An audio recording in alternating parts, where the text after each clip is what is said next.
মাননীয় মুখ্যমন্ত্রী মমতা বন্দ্যোপাধ্যায়ের অনুপ্রেরণায় পাণ্ডবেশ্বর ব্লকের সাধারণ মানুষের সুবিধার্থে উদ্বোধন করা হলো সুফল বাংলা স্টল। এবার বাড়িতে বাড়িতে কাঁচা শাকসবজি ন্যায্য মূল্যে পৌঁছে যাবে এই গাড়ির মাধ্যমে। পাণ্ডবেশ্বর বিধানসভার কৃষি সমবায় সমিতি দ্বারা এই গাড়িটি পরিচালিত করা হবে। সরকারি মূল্যে বিভিন্ন স্কুল এবং সাধারণ মানুষের বাড়িতে নিত্য প্রয়োজনীয় শাকসবজি পৌঁছে যাবে এবার হাতের মুঠোয়। তাই আজ এই গাড়িটির উদ্বোধন করলেন পাণ্ডবেশ্বর মাননীয় বিধায়ক নরেন্দ্রনাথ চক্রবর্তী। উদ্বোধনের প্রসঙ্গে তিনি বলেন, মাননীয় মুখ্যমন্ত্রী কোনো ঠান্ডা ঘরে বসে কথা বলেন না, প্রান্তিক মানুষের কথা চিন্তা করেন। তাই এবার পাণ্ডবেশ্বর বিধানসভার পাণ্ডবেশ্বর ব্লকের প্রতিটি বাড়িতে সরকারি ন্যায্য মূল্যে শাকসবজি পৌঁছে যাবে। পাণ্ডবেশ্বর থেকে জিৎ মিশ্র, রিপোর্ট নিউজে।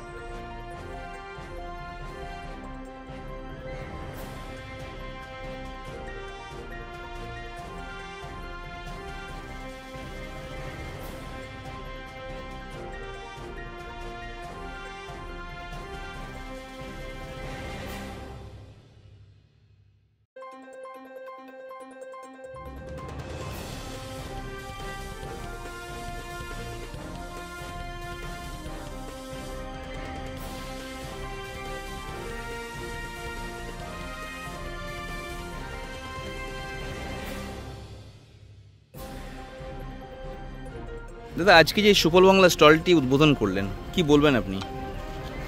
সুফল বাংলা বাংলার মানুষের কাজে লাগুক।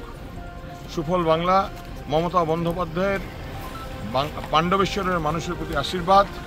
আজ সুফল বাংলার একটি গাড়ি সবজি সম্ভার নিয়ে পাণ্ডবেশ্বরের মানুষের দরজায় দরজায় পৌঁছাবে। আমাদের দান্নর এই কোঅপারেটিভ বন্ধুরা, যারা ফার্মার্স ক্লাবের মেম্বাররা আছেন, তারা সবাই মিলে সবজির সম্ভার নিয়ে মানুষের দরজায় দরজায় পৌঁছাবে।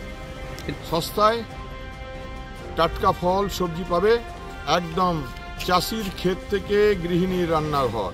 সুফল বাংলার এটাই সুফল।